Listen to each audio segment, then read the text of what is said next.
Bro, explain to me, and this is what I'm trying to figure out. Explain to me how billion-dollar companies are so bad at marketing. Aren't you supposed to hire people for this kind of stuff? Did you see the Matt Rife stuff? Did you see it? Let's talk about it. Because literally, I do not understand how companies keep making these decisions.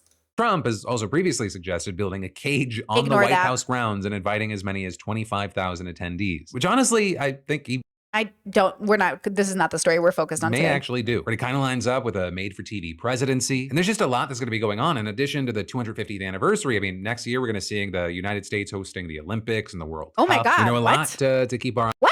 The United States is hosting the Olympics? We're going to be seeing the United States hosting the Olympics. We're hosting the Olympics? I didn't even know this. And the World Cup. So, you know, a lot to keep our eyes on. And then next up, let's talk some online backlash news. Because you have people right now threatening to boycott E.L.F. Cosmetics after the company featured comedian Matt Rife in its newest ad campaign. Hey girl, has overpriced I'm never buying E.L.F. again. beauty hurt your wallet? E.L.F. that. Alfino and Schmarns have gone to E.L.F. Court for millions of clients, Helping them to access beauty products they deserve at prices that won't injure their livelihoods. I know a thing or two about red flags, and pricey makeup, you deserve better than that. So Matt Rife co-stars in the ad with drag Ugh, why did they pick him? Why would you pick him?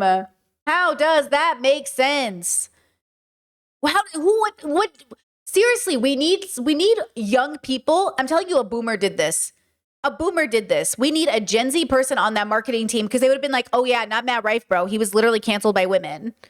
This, like, what, did you miss his domestic violence jokes? Heidi in closet. They're doing a whole legal parody, and many E.L.F. customers apparently not amused. And in part, seemingly because there are still... Oh, wait, Chad, good point. Says the script tells me they knew exactly what they were doing. Stupid. You're right. Wait, you're so right. They're so stupid. He said, oh, I know a few things about red flags. Wait, you're so right. How stupid, bro. Matt Rife, who went on Jordan Peterson's podcast and called people the R word.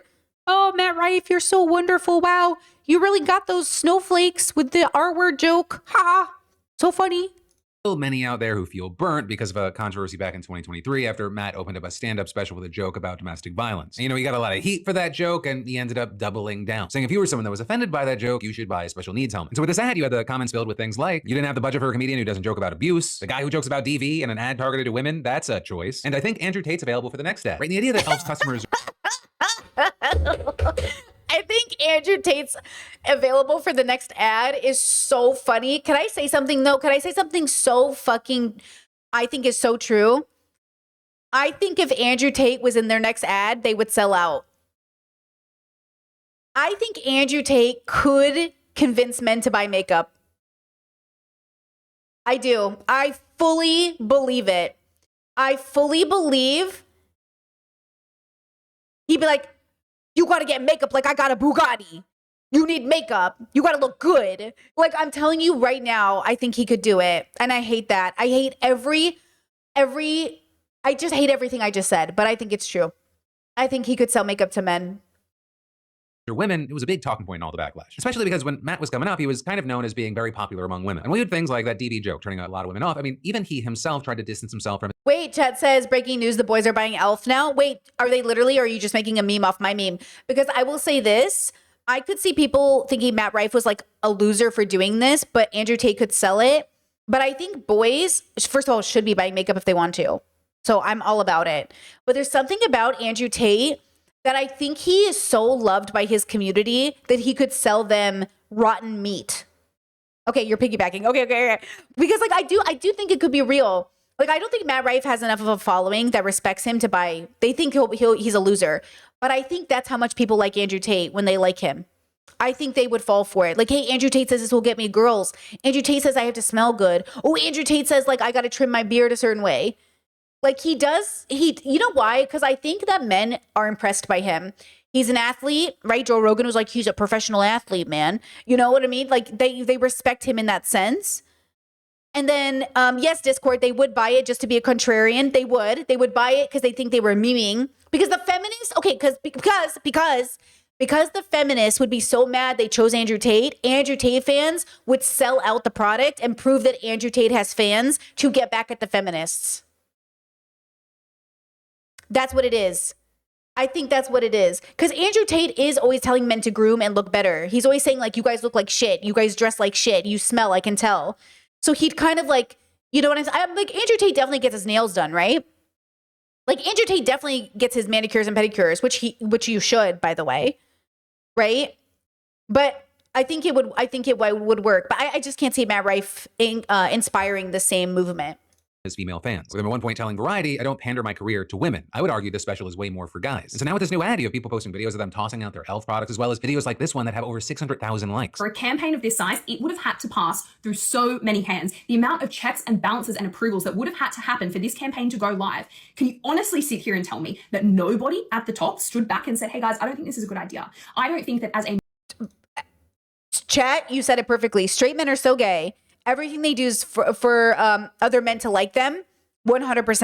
And I'm not even mad about it because girls, I think genders just do the same thing. I think non-binary people do it for other non-binary people. I think women do it for other women. I think that's why we have to ask ourselves, you know, philosophy through pop culture here. Who am I in relation to myself and who am I in relation to the world? I don't think it's uncommon for us to want people similar to us to validate us in the way that we present, right? multi-billion-dollar business in the beauty industry with a customer base that is 90% women, we should have the face of our campaign be a man who openly jokes about violence against I would love for it to have been a man or a non-binary person who just wasn't Matt Rife.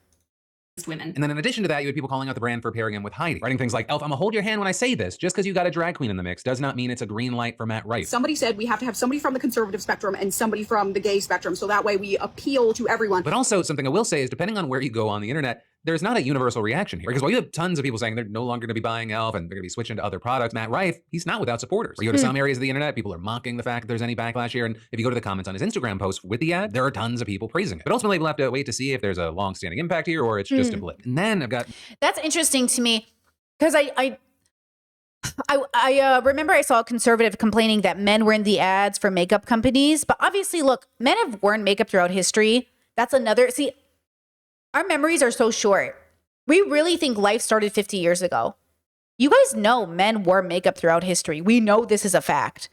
We know this is literally a fact. Men wore wigs, makeup, wore high heels. They wore dresses. Like, this is the myth of living, especially in a place called America, because we convince men that they never wore these things or did these things, but they've always done these things. Because we think our reality is 50 years old. We really don't remember that the world has shifted and changed over time, right? What's attractive, what's not attractive, what's showing up, what's not showing up, what's a sign of, being at the top of the hierarchy, what's the sign of the, I just think we have to remember that and bring it back to that every time someone says men don't wear makeup. It's like men have always worn makeup. It just hasn't been in fashion, and now it's coming back into fashion. And that's the point, is like, when we talk about, and this actually relates to authenticity, because a lot of people on the internet have been talking about no one's authentic. I only think, and this is my personal belief, I think you can only truly be authentic when you're alone in a room. Or in some rare cases, when you are with somebody that you feel so comfortable with, when you're with them, it's like being alone. I refuse to engage in a belief that I'm even allowed to be authentic around most people, since most of us authentically would rub people the wrong way. My truly authentic self would probably not get along with most people, in the same way that I'm pretty sure I don't need your truly authentic self. What I need is you to be authentic enough for me to trust your character. You need to have an authentic sense of character. My character is authentic and it shows up 24/7 everywhere.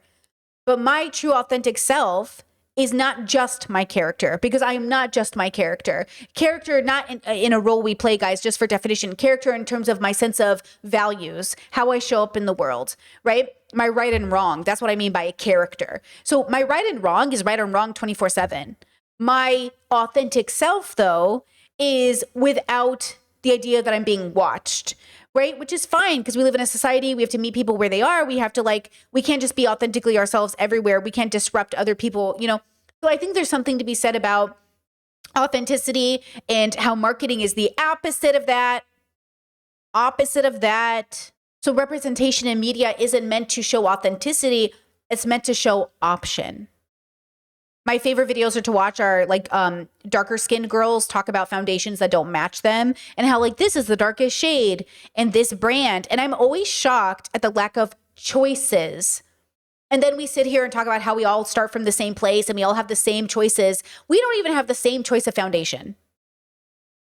People don't even get to have the same choices when it comes to foundation. Okay? So don't talk to me about choices. Okay?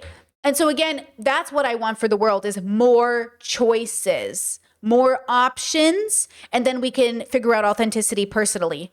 My authentic self is none of your business. Okay? But my values and the way I show up in the world, that's always on display. And that's the thing is like, I think we just mix up the two. So choosing Matt Rife, such a weird decision from E.L.F. I just like cannot process it in my head as a good decision. But maybe the outrage media, which you guys are saying the outrage marketing is what they're going for. But now I'm so outraged, I'm never going to buy E.L.F. again. I'm so upset. But then what does it mean to be upset? It's just a temporary feeling that I have. Maybe they'll choose somebody I like in the future and then I'll buy E.L.F. again. Right? Chat says down to algorithms deciding what colors they stock were based on sales. So darker shades are usually expired or don't get chipped in. Oh, people don't know makeup expires. Do you know that? Do you know people don't know makeup expires? And so they're not thinking about the fact that like when something comes into the store, there has to be enough demand for it to stay on the shelf or it expires and then that's it. That's what you have available to you. There's so much. This is why I say like, oh, I hate that I love to learn about everything because I'll never have time to learn about everything. But even down to makeup, like makeup options for people, you know what I mean? Like, oh, it's so interesting to me. Like, how people don't consider the options. And that's why it was such a controversy when Sephora and all these like makeup companies were bringing in darker shades and people were like, why do you need this? Weren't they already making it? How many darker skinned people went their whole lives trying to find things that match their skin and never had the option? And so for people to say, oh, now it's always in the media, I'm so sick of it. Why are we getting all this like black and brown representation? It's because they never even had it. You're so annoying. You're so annoying that people get like a 10-year span of highlight, like just having the attention on them for 10 years and you're sick of it. We've had to deal with you for 1,000. Leave me alone. I'm tired of you.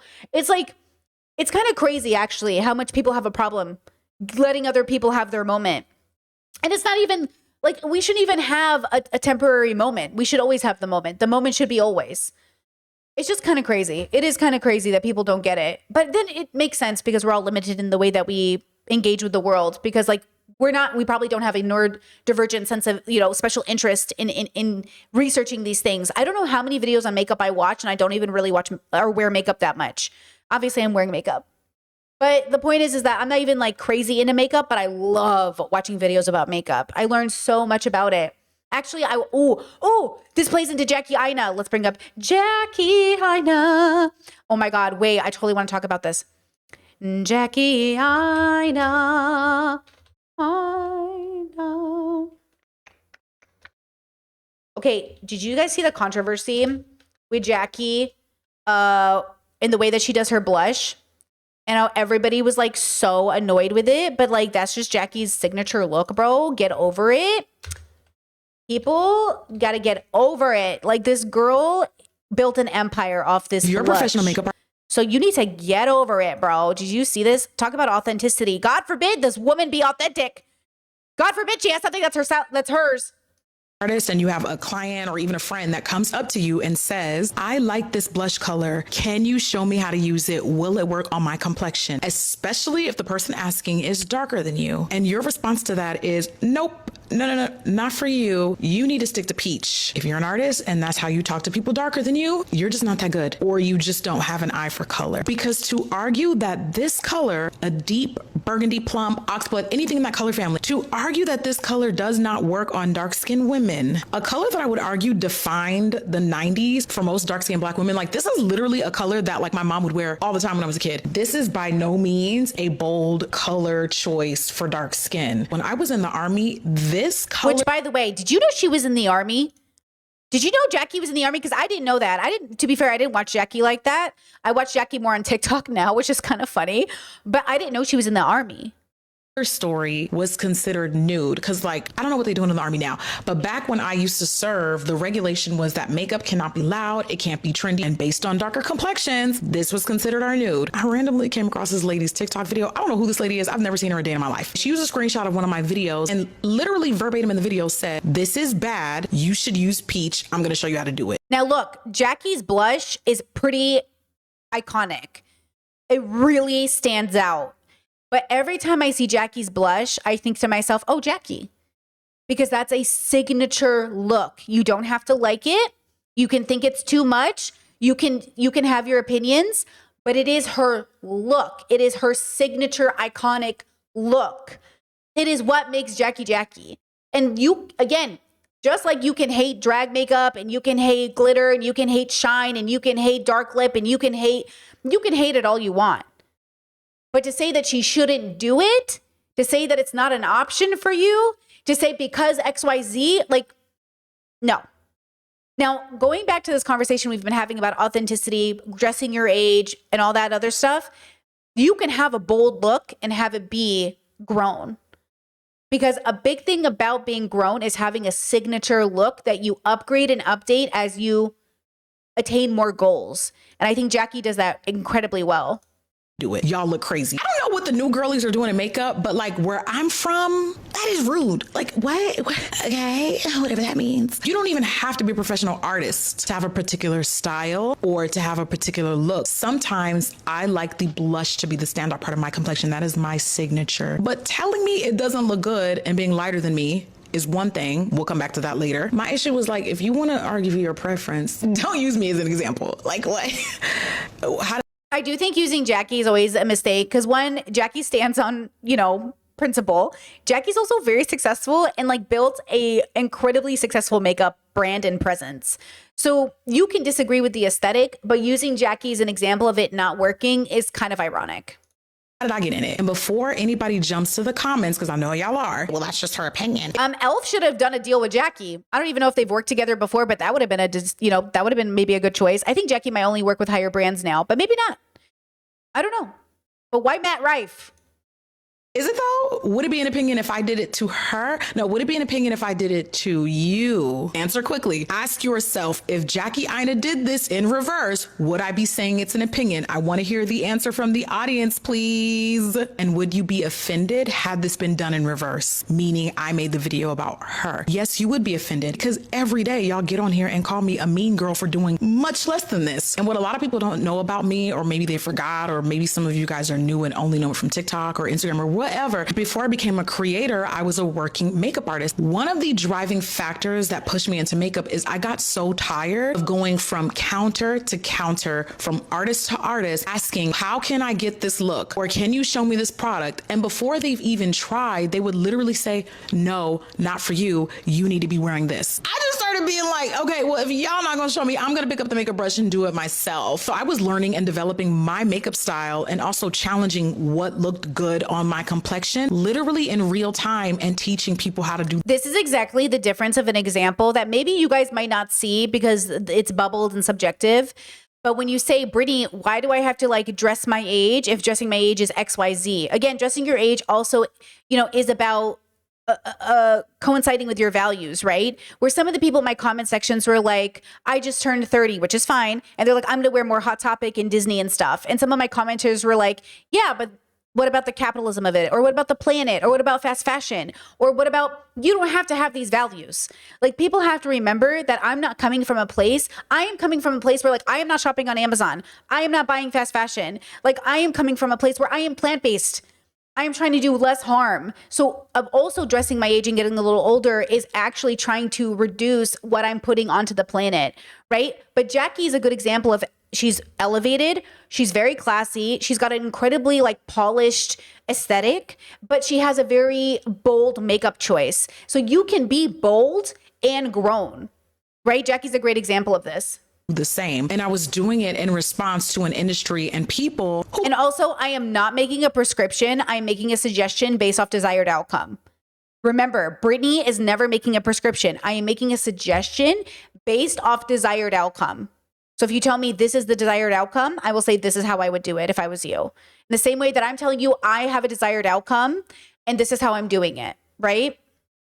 Most times did not look like me. Had no business telling me what I should and shouldn't be wearing. So that's exactly why I hate this. Like, who are you talking to? So with that said, this is She's Wanted by Patrick Ta. I've expressed my love for this blush multiple times before. For those of you guys that do have dark skin, yes, a heavy, bold pink or berry shade blush tone will work on your complexion. I'm gonna show you exactly how I get it. Right now I have on no blush and it's really bright under my eye because I'm still baking. I leave it like that on purpose. When you're doing like a bolder or like even a darker blush choice and you want to help control it, baking and leaving extra translucent powder is what helps you do that. It just allows you to control how much of the color you're applying. My philosophy on blush, no matter the color story, is I like to work in threes, dark, medium to light. This is going to be the darkest color. It's one of my favorite blush brushes, but if you forget to saturate. True Chat says Patrick Ta is too expensive for me. I mean, the blushes are like $35, I think. But just FYI, this woman has an elevator in her home.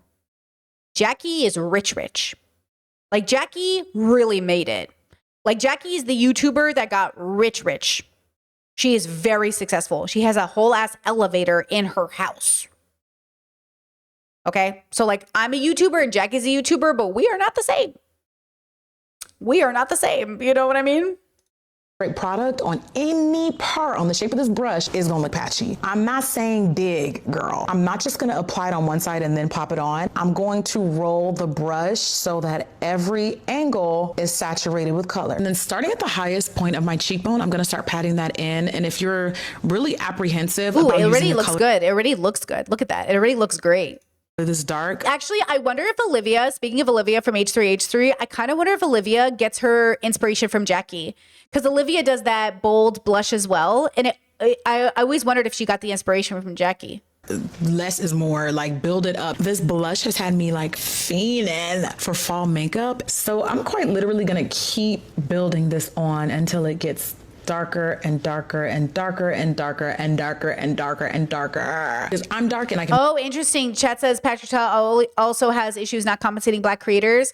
I don't know if that's also the connection I heard that Jackie Aina was possibly involved in, where people are saying she wasn't compensating Black content creators. I know nothing about it, so I won't speak on it. But I wonder if it's connected. I hope not. I don't know. I don't know anything about it, so I don't want to speak on it. Like I said, I don't really watch her like that, but I like her on TikTok. Pull it off and we love it. And pro tip, without reapplying, I'm just gonna blend like whatever's left over into my temples all the way down into the blush. And we're still following the rule of 3. So the next blush that I'm gonna transition.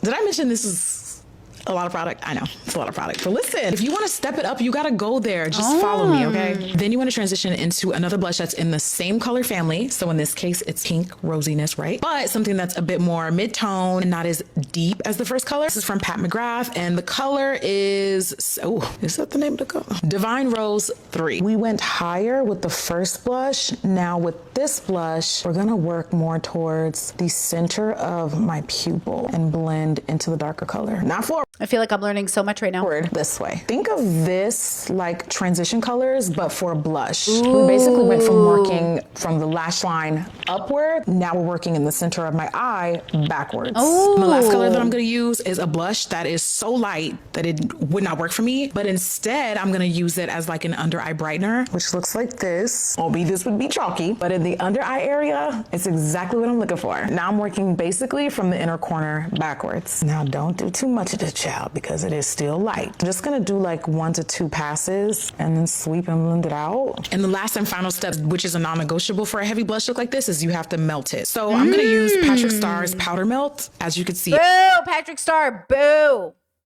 No, wait, yes, no, Jeffree Star, Patrick Starr. Wait, no, Patrick Starr good, Jeffree Star boo. Wait, I'm confusing my stars. Patrick Starr, yay, right? Do we like Patrick Starr still? Jeffree Star boo.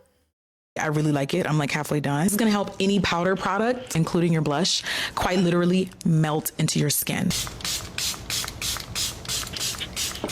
And that's Okay, it. no, we like Patrick. Never mind, chat. We like Patrick. Name blindness. Listen, I heard Star and I was triggered, okay? I heard Star and I was triggered. From the side though, this blush color, a sharp contour and high cheekbones, you couldn't tell the girls nothing when the makeup looked like this. It's almost like this was the whole point. So yeah, I'm gonna go back to minding my business. I would advise everybody else to do the same. And if you I like the contrast. I think it can be really intense for people, this particular look, but I think that's the point. Is like it's supposed to be bold. So again, Why is Matt Rife the representation of E.L.F. when we could have had Jackie or somebody else? I don't know. But also, we needed a man, so I understand it. But why couldn't we have picked any of the other men? I feel like there's so many other men, right? Like there's so many other men we could have picked. There's so many other complexions. There's so many other people. And why that man? Like, I don't get it. Why Matt Rife? I don't get it. Like, I'm still so confused. Why Matt Rife?